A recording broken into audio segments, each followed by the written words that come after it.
سلام دانشجویان عزیز، امروز درس 14 خود رو شروع میکنیم. به اصطلاح بگیم باروسی сразу к делу. در حال درس رو یعنی از کلمه های نوی درس شروع میکنیم. نیوز خبرها، نویگری. animal حیوانات. دیش خوراک. to be busy خب در جلسه to be در خاص گرفته شده است، یعنی در حالت لغوی پورا می نویسیم to be busy، یعنی بند بودن.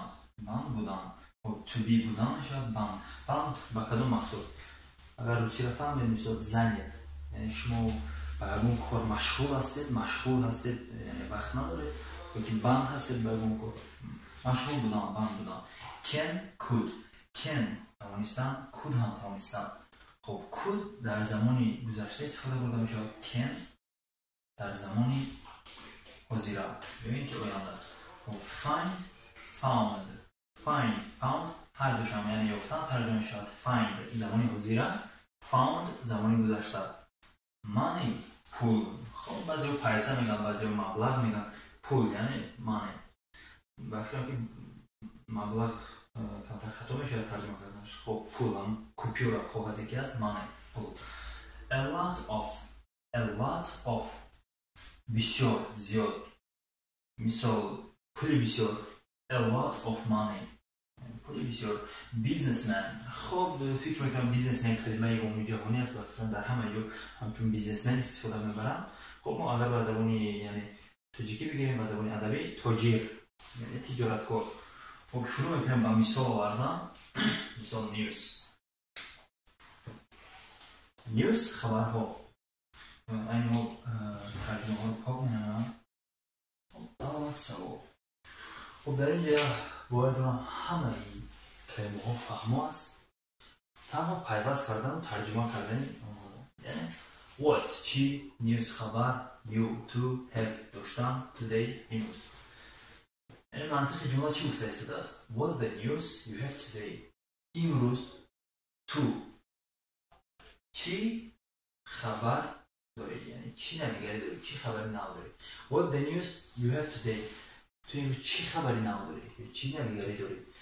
What the news you have today؟ اگر خب ما دونه ترجمه کنیم چی خبر تو داری امروز، چی خبر تو داری امروز نمیگیم، بلکه تو امروز چی خبر داری، چی خبری نو داری.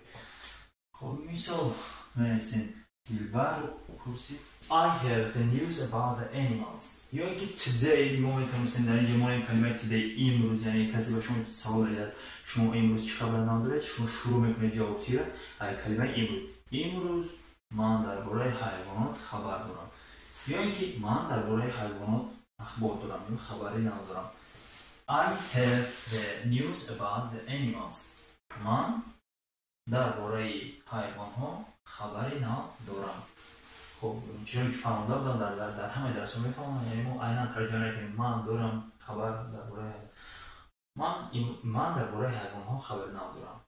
خب یعنی دیلبر پرسید What the news you have today؟ تو امروز چه خبری نداری؟ فرزانه جواب داد I have the news about the animals. I have the news about the animals. من درباره حیوان ها خبر دارم. خب کلمه دیش خوراک، یعنی شما میتونید Yesterday I liked the dish. Yesterday I liked the dish. یا شما میتونید I eat. خب کلمه eat خوردن بود، ما در درس 13 گذاشتیم. خب ما زمانی گذشته شما هستیم، زمانی گذشته ate میشود.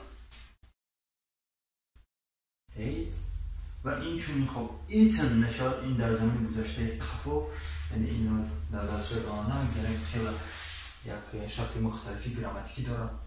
Yesterday I liked the dish. دیروز خوراک با آن مخفول شد. کلمه busy can و could. مثال باشه در اول count و can، یعنی اگر couldn't زمان گذشته ما زمان گذشته استفاده می‌کنیم. came come نه came برای زمان گذشته. I couldn't came yesterday. I couldn't came yesterday because I was busy. خب کلمه couldn't could توانستم، couldn't خب در همینجا همین دو حرف n تی دیده با هم خیلی تیرچه در بالا یعنی این تی این معنای این کار یعنی could توانست couldn't نتوانست مثال did کرد didn't نکرد do میکنم don't نمیکنم don't نکنم کلمه انت یعنی not این شکل کوتاه کرده کلمه not هست not در امریکایی کلمه را کوتاه کردگان یعنی ان نویسن تیره بالا تی یعنی نه خب این کاری شد I couldn't came yesterday دیروز من اومده نتوانستم دیروز من اومده نتوانستم because I was busy چون که من بند بودم مثال دیروز من اومده نتوانستم برای که بند بودم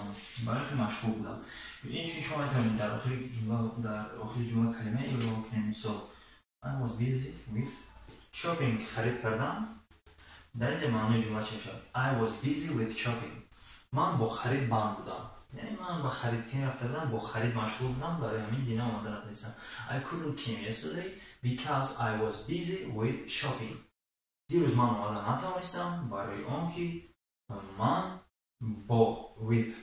با خرید کنی بند بودم خب یه کلمه های بیشتر یعنی من دیش busy can could خب کلمه که but مثال but today I can come but لیکن امروز من اومده میتوانم can یعنی با کلمه can هم مثال میبره can زمان حاضره در نظر دارد یعنی امروز حالت زمان حاضره دیروز زمان گذشته در زمان گذشته ما could استفاده بودیم در زمان حاضره can مثال I couldn't came yesterday because I was busy with shopping دیروز من اومده نتوانستم برای اینکه با خرید مشغول بودم but today I can come لیکن امروز من اومده میتوانم خب کلمه found یعنی یافتن یعنی هم مثال میبرم find یافتن مثال شما میتونه وقتی من پول یافتم من کار یافتم چیزی I find a job یعنی که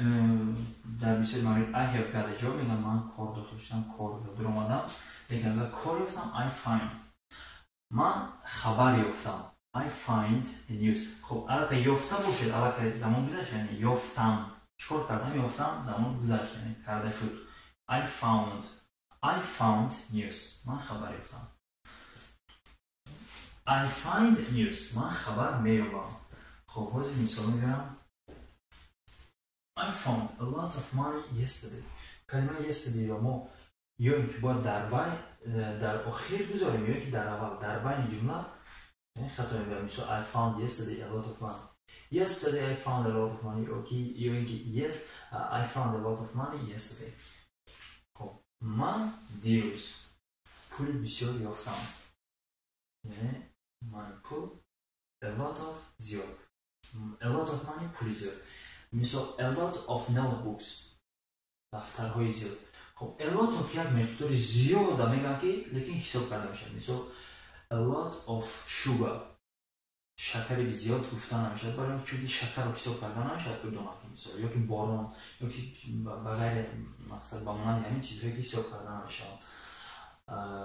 این a lot of یعنی مقدار زیاد لیکن هر چیزی که حساب کرده میشه در این چیز رو استفاده برده میشه I found a lot of money yesterday من دیروز پول زیاد یافتم خب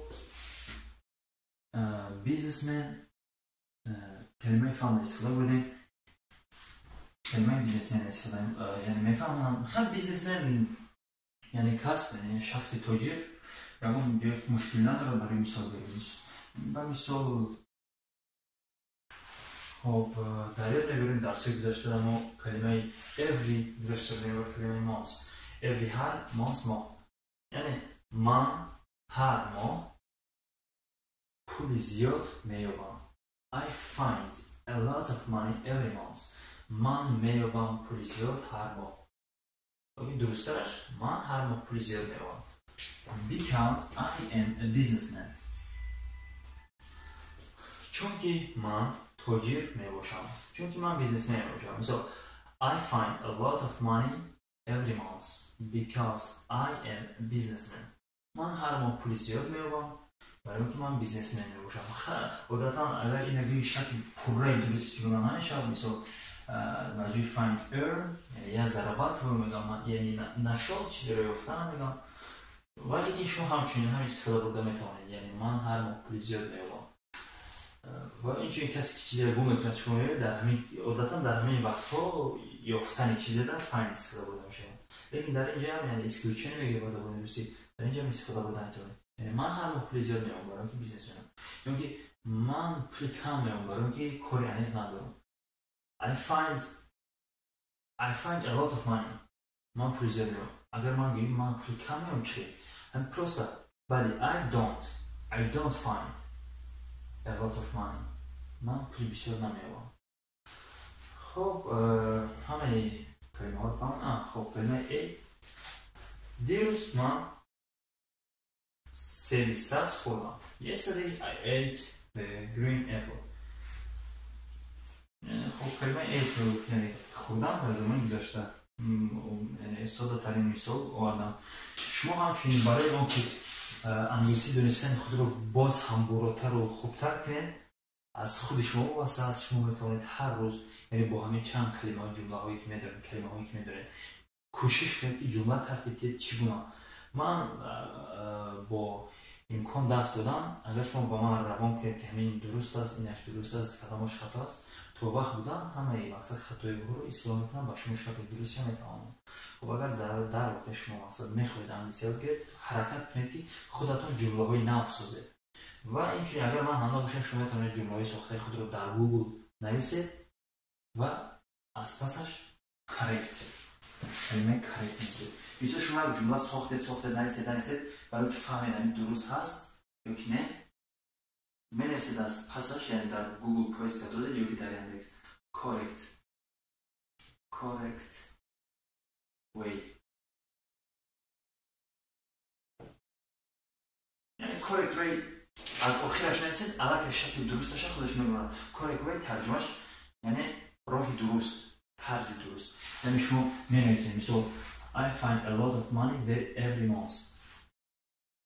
correct way می‌نویسید، از پسش correct way اضافه کنید. در اونجا یعنی علاقه گوگل اتوماتیک میفهمد که شما سوال داده استفاده، یعنی جواب میخواید که آیا همین جمله شما درست است یا نه. خب همینجوری خود هم میتونید جمله خود رو تفتیش کنید به درستیش رو، کمبودیش رو. و با شما خداحافظی میکنم در درس 14. درس 15 انتظار شوید. امیدوارم که درس 15 در دوشنبه گذارد، همچنان نیت سفر دارم. شاید که درس 15 یعنی درس آخری همین اوروین بگینه در دوشنبه گذارد. خیر، در پناه خدا تا دیدار.